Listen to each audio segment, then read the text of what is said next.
If you're new with us, we are working our way through Luke's Gospel. Si eres nuevo con nosotros, estamos estudiando el Evangelio de Lucas, verso por verso. Empezamos a estudiar el capítulo 7 la semana pasada, respondiendo a la pregunta, ¿quién es este Jesús?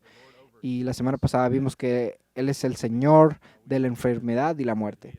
Y esta semana vamos a ver que Él es el prometido, el esperado Mesías. Así que vamos a orar y pedirle al Señor que nos ayude esta mañana. Padre, tú nos dices en tu palabra que aquellos que buscan al Señor no les falta nada bueno. Y hoy te buscamos. Oramos que al estudiar tu palabra, Señor, que no solo tengamos entendimiento, sino que tu palabra tenga una impresión en nuestros corazones, que nos cambie. Ven y fortalece nuestra fe, Señor, al estudiar tu palabra. En nombre de Jesús. Amén. Muchos años atrás, cuando era un estudiante en Nueva Orleans, hice mi primera visita a Starbucks, esta tienda donde venden café. Y recuerdo cuando entré y no sabía nada de café en ese tiempo. Yo solamente bebía café. Y simplemente entré y dije, un café, por favor. Y el barista me dijo, ¿de qué tipo? Y yo dije, el más fuerte. Y él dijo, ¿y quieres algo con él? Y yo le dije, no, solo negro. Y en unos momentos el barista me entregó un expreso. Una tacita pequeñita. Y me dio esta taza y yo me quedé mirándolo. Como que, ¿en serio? ¿Esto es lo que me vas a dar? Y ella me dijo, bueno, ¿qué esperabas? Y yo dije, bueno, yo estaba esperando una taza de café llena, especialmente por este precio. O sea, esto es como un café, es caliente, es negro, pero eso no es lo que yo esperaba. ¿Qué esperabas? Cuando se trataba del Mesías, en el día de Juan, muchos tenían muchas expectativas acerca de lo que debía ser el Mesías y lo que debía ser el Mesías. La mayoría pensaban que Jesús entraría y vencería a Roma.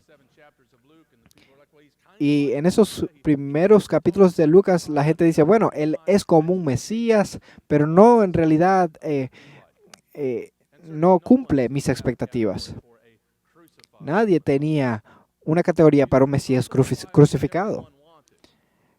Cristo, Jesús, no es el Mesías que todos querían, no es el Mesías que todos esperaban, pero sí es el Mesías que todos necesitan.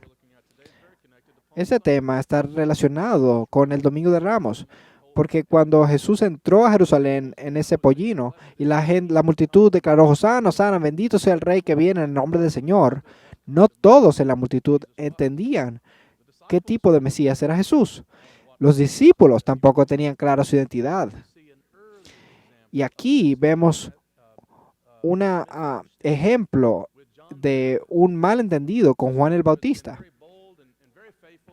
Este tipo que ha sido muy fiel al Señor en proclamar la venida del Señor, ahora tiene dudas y tiene preguntas acerca de si Jesús es el Mesías. Vemos el versículo 19 y 20, se repite la pregunta, ¿eres tú el que ha de venir? Entonces, este texto es muy significativo para nosotros que pensamos en duda. Juan es el profeta de la duda. Y algunos de ustedes quizá tengan dudas hoy. A lo mejor no seas un cristiano y tienes algunas preguntas.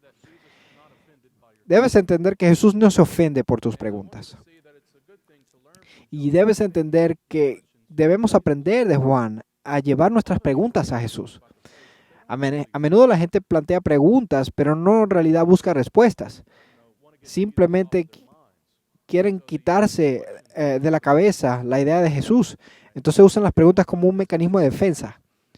¿Qué acerca de esto? ¿Qué acerca de aquello? Pero si realmente tienes preguntas y buscas respuestas, entonces eres sabio. Tal vez seas un cristiano y de vez en cuando tengas algunas dudas acerca de la fiabilidad de las Escrituras o de la realidad de la resurrección. Tal vez tengas algunas preguntas sobre la forma en que Dios parece estar trabajando en tu vida o en el mundo. ¿De dónde vienen estas preguntas? Bueno, brevemente déjame mencionar 6 fuentes. La primera fuente es Satanás. Algunas dudas provienen de Satanás. Recuerda que Satanás le dice a la serpiente que Dios les ha dicho. Satanás es un mentiroso, odia a Cristo y a su pueblo y va a traer duda a nuestros corazones. Algunas dudas vienen de deseos, es decir, algunas dudas son relacionadas con un problema moral. O sea, que la gente no quiere que Dios interfiera con sus decisiones o con sus preferencias sexuales. Entonces empiezan a postular preguntas teológicas para justificar su vida moral. La cuestión no es teológica, la cuestión es de pasiones y deseos. Una tercera fuente de duda es el dolor. Algunas dudas están ligadas al sufrimiento. Si pasas por un momento difícil en tu vida, por un momento de sufrimiento, puede que te preguntes sobre la presencia o la bondad de Dios. Así recordamos como Job dijo, aunque me mate, confiaré en Él. Y como Habacuc, que dice, aunque no haya fruto, aún me voy a regocijar en el Señor. Aún así. Esos son grandes frases de fe. Pero algunas veces las dudas surgen de experiencias de sufrimiento. ¿Dónde está Dios en mi sufrimiento? Una cuarta fuente de duda es la decepción. A veces la duda llega cuando estás decepcionado con Dios. Teníamos algunas expectativas acerca de cómo Dios iba a obrar en tu vida, en tus relaciones, etcétera. Y como dice el escritor de Proverbios, la esperanza aplazada enferma el corazón. Cuando tus expectativas no se cumplen, eres decepcionado y eso te puede llevar a la duda. Eso es lo que tiene Juan el Bautista aquí. Él está decepcionado que Cristo no ha hecho todas las cosas que él había declarado que Jesús iba a hacer. Entonces eso lo lleva un tiempo de preguntas, de duda. Tú no estás solo en esa experiencia. La Biblia está llena de esas experiencias. Lee el libro de Salmos, por ejemplo. Vemos en los Salmos un número de Salmos donde el salmista se pregunta en la actividad de Dios en sus vidas. Llamamos esos salmos salmos de lamento.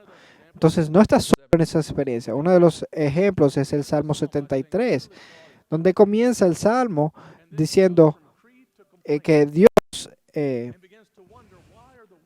realmente Dios es bueno para Israel. Ciertamente Dios es bueno para con Israel, para con los puros de corazón. Pero después empieza a dudar la bondad de Dios. Y luego dice, y entonces entré al santuario de Dios. Cuando estaba en la presencia de Dios, tuvo un momento único. Bueno, alguna duda también viene de inmadurez espiritual. Aquellos que no tienen una fe arraigada profundamente pueden ser sacudidos por enseñanzas falsas. A veces las dudas vienen como resultado de no poder responder algunas preguntas difíciles. A veces los estudiantes se van a la escuela o a la universidad y los profesores empiezan a deconstruir su fe. Y el resultado es como lo que dice Efesios 4, sacudidos por las olas y llevados de aquí para allá por todo viento de doctrina. Y la última fuente de duda es la deriva espiritual.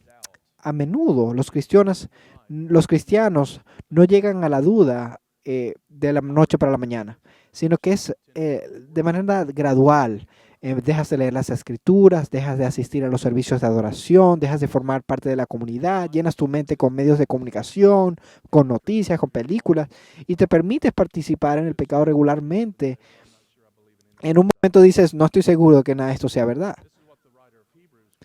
Eso es lo que el autor de Hebreos dice cuando habla de la mentira, no del engaño. Esos son 6 fuentes de duda. Ahora aquí tenemos las buenas nuevas. Jesucristo tiene una historia de convertir a los que dudan en discípulos. Es un don increíble. Hay uno famoso que llamamos Tomás, ¿no?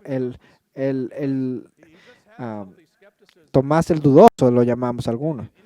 Pero Tomás tiene un sano escepticismo. todo lo que vale la pena creer, vale la pena cuestionarlo.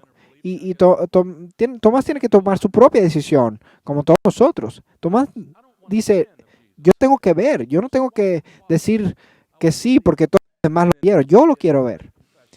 Y más tarde da la gran confesión cuando ve a Cristo y dice, Señor mío y Dios mío. Cristo dice que benditos, bienaventurados son aquellos que no han visto y creen. Pero el Evangelio de Lucas entero, en un sentido, es para lidiar con tu duda.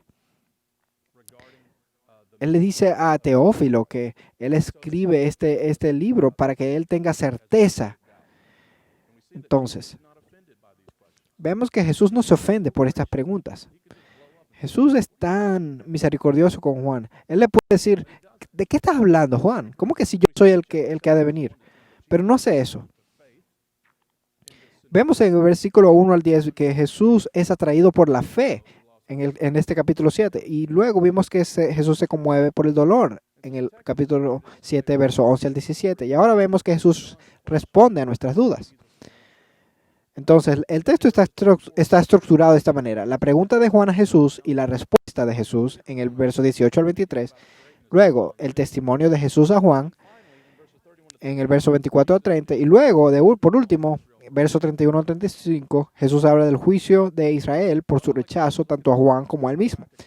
Y lo que quiero hacer es ver este texto como de una manera un poco más práctica, centrada acerca de lo que Jesús dice sobre la duda y la fe. La gran idea, Jesús es el prometido. Verso 18 al 23. Y luego tenemos tres grandes implicaciones de esta idea.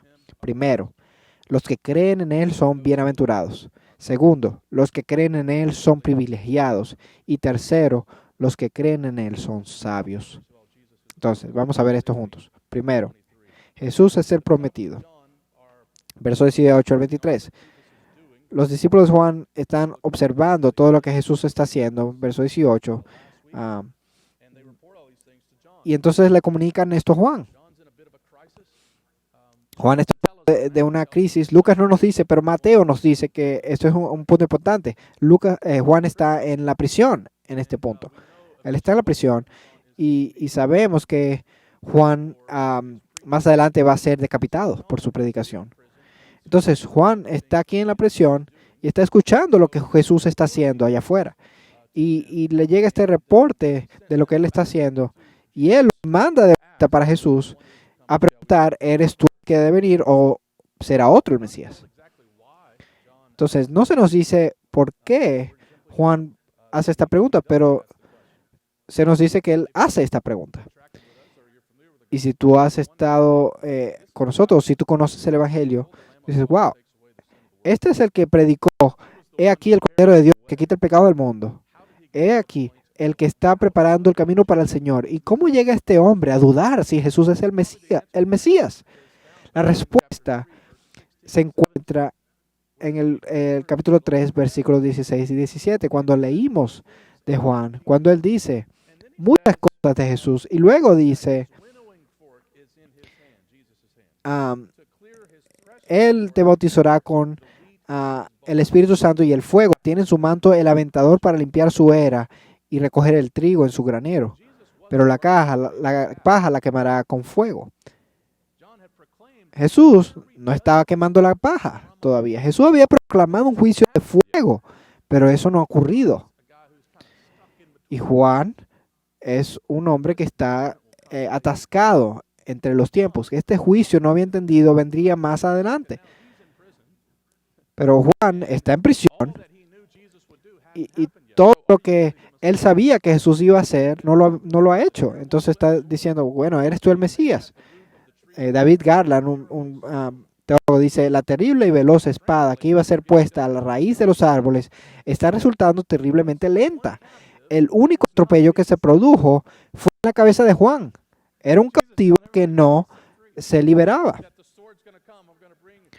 O sea, la espada viene, va a traer juicio. Y Juan dice, ok, estoy a punto de ser decapitado aquí, Jesús.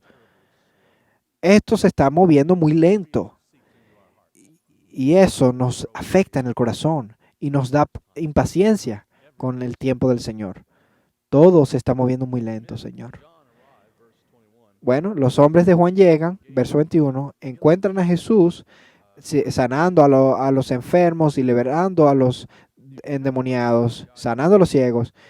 Y te preguntas lo que están pensando ellos. ¿Te imaginas lo que ellos quieren decir, ¿no? Al ver a Jesús. A lo mejor dicen, oh, pregúntale tú. No, pregúntale tú. Y entonces al final llegan a Jesús, el verso 21, y Jesús está haciendo todo esto. Y, y entonces te pregunta si ellos dicen, en realidad debemos preguntar, ¿eres tú el que ha de venir? Y en ese momento él hace todas estas cosas mesiánicas.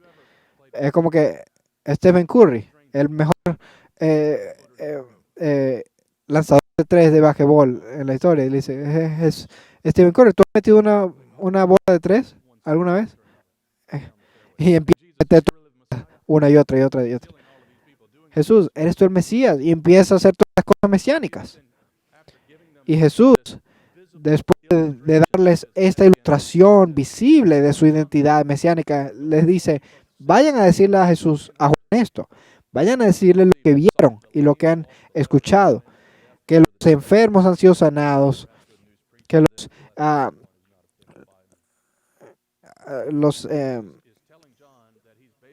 los ciegos reciben la vista, los cojos andan, los leprosos quedan limpios y los sordos oyen, y los muertos son resucitados y los pobres anuncian el Evangelio. Curando a los enfermos, expulsando a los espíritus malignos, limpiando a los leprosos, hizo caminar a los cojos y resucitó a los muertos. Vemos que él está haciendo esto a través del Evangelio, ¿no? Curar a los enfermos, vemos eso cuando él sana a la suegra de Pedro, expulsó a los espíritus con su palabra en el capítulo 4, limpió a los leprosos en el capítulo 5, hizo caminar a los cojos en el capítulo 5, versículos 17 al 26. Entonces, con más y más claridad, vemos que Él es el que ha de venir. Y Cristo está usando por lo menos 4 textos de Isaías. Uno de ellos en Isaías 35. Dice, entonces se abrirán los ojos de los ciegos y los oídos de los sordos se destaparán. El cojo entonces saltará como un ciervo y la lengua del mudo gritará de júbilo. Juan habría pensado en estos pasajes al escuchar las palabras del reporte que les traen sus discípulos. Jesús le da a Juan una prueba bíblica. Jesús hizo las cosas que la Biblia dijo que haría el Mesías. Está ahí en tu Biblia. Entonces, ¿crees que Él es el prometido, el Mesías? La duda genuina no es un punto malo para comenzar, pero sí es un punto malo para terminar. Tenemos buenas razones para creer. Jesús le da buenas razones a Juan para creer y nos da mayores razones a nosotros. Entonces, esa es la idea grande. Sí, Juan, yo soy el Mesías. Yo estoy haciendo todas las cosas que debe hacer el Mesías. Entonces, 3 implicaciones. Primero, los que creen en Él son bendecidos. Versículo 23, bienaventurado el que no se escandaliza de mí. Entonces, una palabra de bendición para aquellos que no son ofendidos por Él, que no se escandalizan. Bienaventurado, feliz, satisfecho eres tú si no te escandalizas. Le dice a Juan, Juan, levántate por encima de tu duda y pon toda tu fe en mí. Y lo mismo ocurre con todos nosotros. Bendito eres, bienaventurado eres si crees. Eso no significa que no vamos a tener duda, que no vamos a tener dificultades, sufrimiento, pero somos benditos, somos bendecidos, somos bienaventurados. Esto implica no sentirse ofendido. Cuando dice la palabra que dice aquí, escándalo, en el original, se refiere a algo que previene el progreso, que impide el progreso. Bendito aquel que no se tropieza con Jesús. ¿Qué significa eso? Juan no está haciendo progreso porque está tropezándose al ver a Jesús. No te escandalices por su estilo de ministerio. No te ofendas por los medios por los cuales Él está logrando su salvación. Un largo periodo de paciencia antes de su regreso. Algunos se ofenden por la manera como Cristo obra su salvación. Y Él les dice, no se ofendan por la manera como yo estoy obrando. No te escandalices por la cruz. Y eso ha sido una de las cosas por las cuales los cristianos han sido burlados a través de los años. Interesantemente, la imagen de un crucifijo más temprano es un graffiti con una cruz, pero la cabeza es de un burro. Y no nos ofendamos por nuestro Señor. No nos ofendamos por aquel que nacido en un pesebre y ha sido muerto en un madero. No hay otro Salvador. Confía en Él. Vamos a confiar en la manera como Él está obrando en el mundo. Y debemos ser recordados aquí y poner a Juan en la luz correcta. Poner todos los detalles.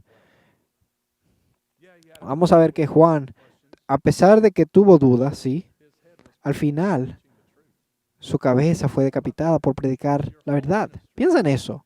Tu ministerio entero es marcado por la fidelidad y luego eres decapitado. Yo tengo muchos problemas, pero yo tengo mi cabeza aquí. ¿Por qué? Porque Él está diciendo a aquel que está en autoridad, tú no tienes permiso para casarte con la esposa de tu hermano. Y por eso lo matan. Y ves que los discípulos van y le traen el cuerpo a Jesús. A veces somos maravillados, pero somos bienaventurados, benditos si confiamos en Jesús. Él es suficiente para tener todo lo que necesitamos. Sabemos que un día nuestra fe va a terminar en la vista y no va a haber sombra de duda cuando lo veamos como Él es. Él es el que le puede poner la cabeza a Juan otra vez. Él es el que va a restaurar todas las cosas. Y somos más bendecidos de lo que jamás pudiéramos haber imaginado si confiamos en Él. Segundo, los que creen en Él son privilegiados. Verso 24 al 30. Esto es similar a la primera implicación, pero se desprende un poco cuando entendemos lo que dice Jesús. Él aclara cualquier malentendido sobre Juan, llamándolo el hombre más grande que jamás haya existido. Le dice a la multitud, versículo 24, ¿qué saliste a ver en el desierto? ¿Una caña sacudida por el viento? Más bien, ¿qué saliste a ver? ¿Un hombre vestido con ropas finas? Mirad, los que visten con esplendor viven en deleites y están en los palacios. Cuando ustedes salieron al desierto a ver a Juan, ¿por qué salieron al desierto? ¿Fueron allá para ver a las matas? ¿A las cañas? ¿A ver a tus amigos? ¿Vamos a salir a ver los cañas? No. Tienes que estar bien aburrido para ir a hacer eso. Si tú o fuiste a ver a la moda de Juan, salieron a ver cómo estaba vestido. No, ¿cómo? Por favor, o sea, todos sabemos que él no estaba vestido de manera elegante, ¿ok? Él no tenía un tuxido ni un saco y corbata, ¿ok? ¿Por qué salieron a ver a Juan? Por su predicación, porque era único, porque era firme, porque no era balanceado como las cañas. Él reprendió a Herodes por casarse con la esposa de su hermano. Salieron a ver su predicación y la gente se reunía a ver a Juan, porque él dice que era más que un profeta. Juan era el profeta del cual se profetizó. Eso es único. Es único en la manera como él está en la historia de la redención. Por ejemplo, en Malaquías 3:1. Se dice que Juan tenía un rol privilegiado al traer a la gente al Mesías. Y se nos dice en el verso 28 que no hay nadie mayor que Juan. Os digo que entre los nacidos de mujer no hay nadie mayor que Juan. Ni es Alejandro Magno, ni es el César de Roma, ni es Moisés. No, es el profeta que come langostas. Ese es el hombre, el mayor hombre del mundo. Ese es mayor que todos los hombres del mundo. Eso es interesante. ¿Qué debemos hacer con esto? Bueno, Jesús está hablando aquí del rol de Juan, no de su esencia. No es que él necesariamente sea más grande que Jeremías o Isaías, ah, sino que él es más grande en términos de función, que él tiene este privilegio, presentar a Israel a su Mesías. Él estaba preparando al pueblo de Dios para la salvación de Dios y lo hizo. Y creo que eso es lo que sucede basado en lo que dice el texto.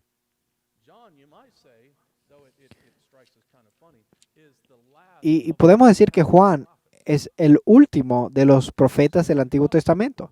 Él aparece aquí en los Evangelios, sí, pero él es el último que va a apuntar al Mesías, el último profeta que haría eso. Juan, a diferencia de los profetas del Antiguo Testamento, vio a Cristo con sus ojos y dijo: he aquí el Cordero de Dios que quita el pecado del mundo. Los anteriores profetas solo vieron una sombra de Cristo, pero Juan lo vio personalmente. Y Jesús dice algo increíble en el verso 28. Dice que aquellos que creen son mayores que Juan. Esto no está en términos de esencia, sino en términos de privilegio. El privilegio de en cuál momento ellos están en la historia de la redención. Piensa en esto. Los discípulos no sabían más que Juan.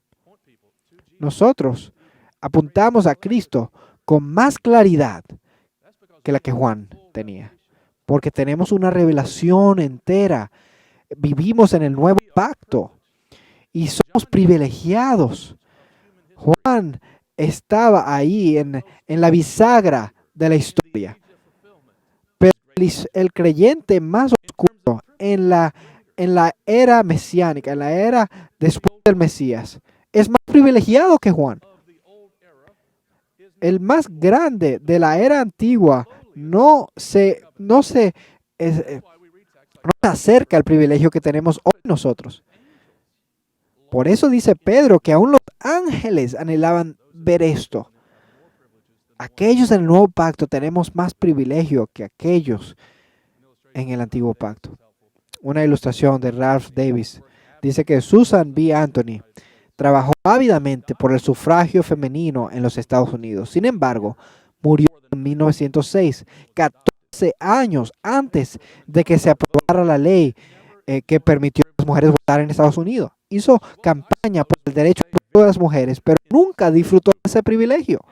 Solo que podemos decir que fue muy grande en el movimiento sufragista y, sin embargo, una esposa de un granjero en Iowa, después de 1920, era más grande que Susan B. Anthony porque disfrutaba del privilegio de votar.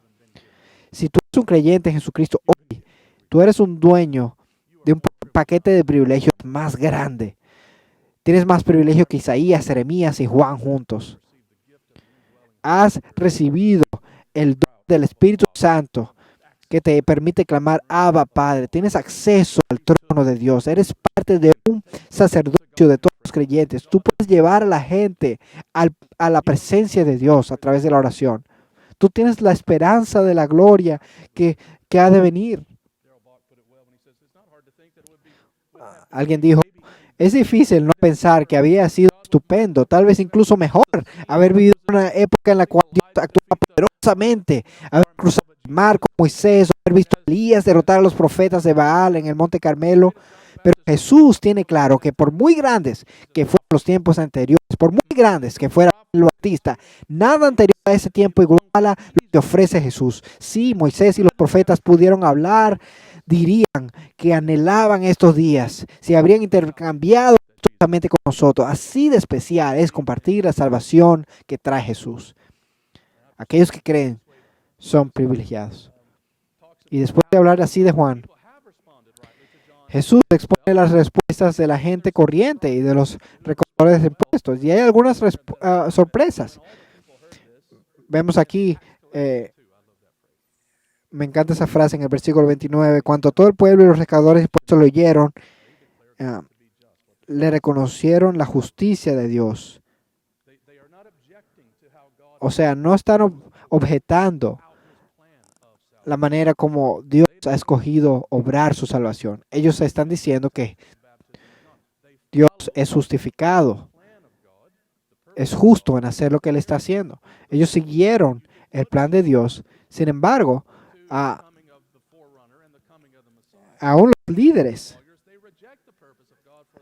ah, ellos rechazaron el plan de Dios y no fueron ah, eh, bautizados.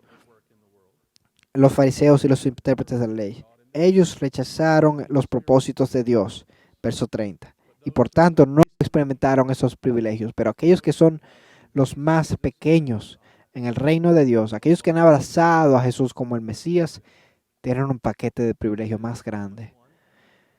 Cristo es el prometido. Aquellos que creen en Él son bienaventurados. Aquellos que creen en Él son privilegiados. Y tercero, aquellos que creen en Él son sabios. Verso 31. Jesús, aún hablando a esta multitud, empieza a reflexionar acerca de esto que acaba de decir. Y dice, ¿a qué entonces compararé los hombres de esta generación? Es una gran manera de ilustrar qué gran maestro es Jesús. Dice que son como muchachos que se sientan en la plaza y se llaman unos a otros y dicen, os tocamos la flauta y no bailasteis. O sea, son bautistas, porque no bailan. Entonamos endechas y no llorasteis. Yo recuerdo, estaba hablando, caminando por mi vecindario, escuchando un sermón. Y habían tres niños sentados ahí bebiendo limonada. Y después, más adelante, estaban otras niñas ahí bailando. Y las niñas querían que yo las viera, cómo tenían su presentación, estaban platicando en la presentación. Y los muchachos que están tratando de vender las limonadas no estaban vendiendo nada. Y yo les digo, muchachos, no se preocupen, un día van a tener que pagar gasolina y se va a poner peor, así que no se preocupen.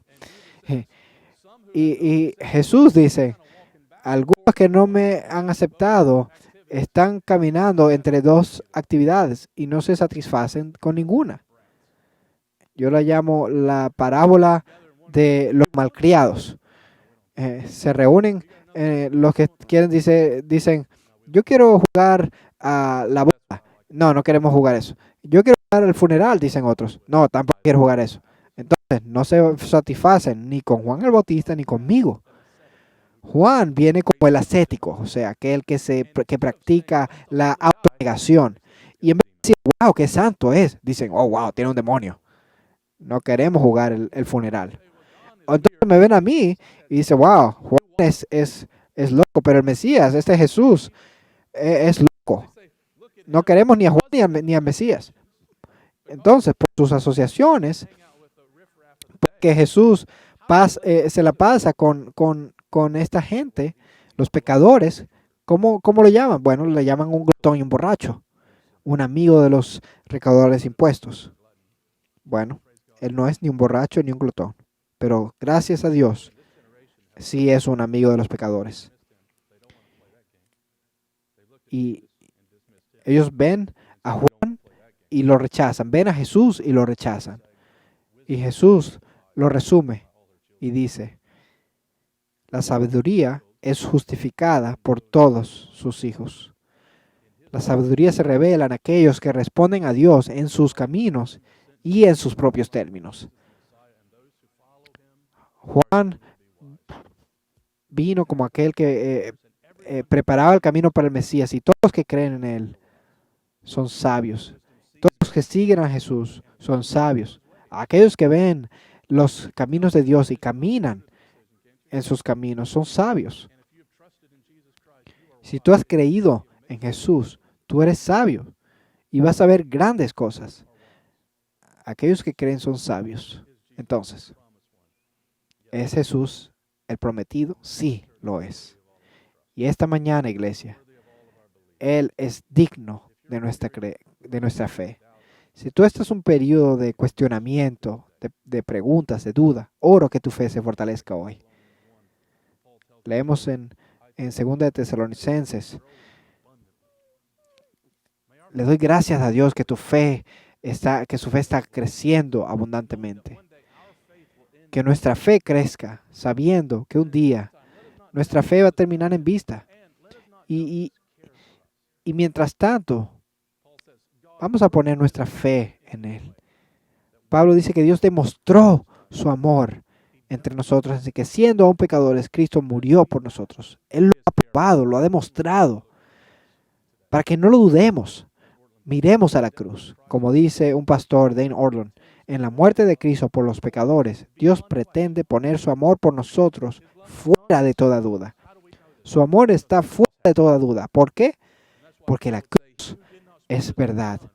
Como Pablo dice, el que no eximió ni a su propio Hijo, sino que lo entregó por todos nosotros, ¿cómo no nos concederá también con Él todas las cosas? Si Él nos ha dado a Cristo, su propio Hijo, ¿cómo no nos va a dar también con Él todas las cosas? Él no nos redimió para abandonarnos. Él nos redimió para hacernos más y más como su Hijo. Él llevará a cabo nuestra salvación. Vamos a confiar en Él hasta que lo veamos. Eres bendecido si lo haces. Eres privilegiado si lo haces. Y eres sabio si lo haces. Padre, te damos las gracias por tu palabra. Oramos que tú nos edifiques en nuestra fe para saber que Jesús es todo lo que siempre hemos necesitado. Él es el prometido, el Mesías. En Él tenemos vida y salvación. Oramos que fortalezcas nuestra fe, que nos hagas mensajeros fieles como Juan para apuntar a la gente al Mesías.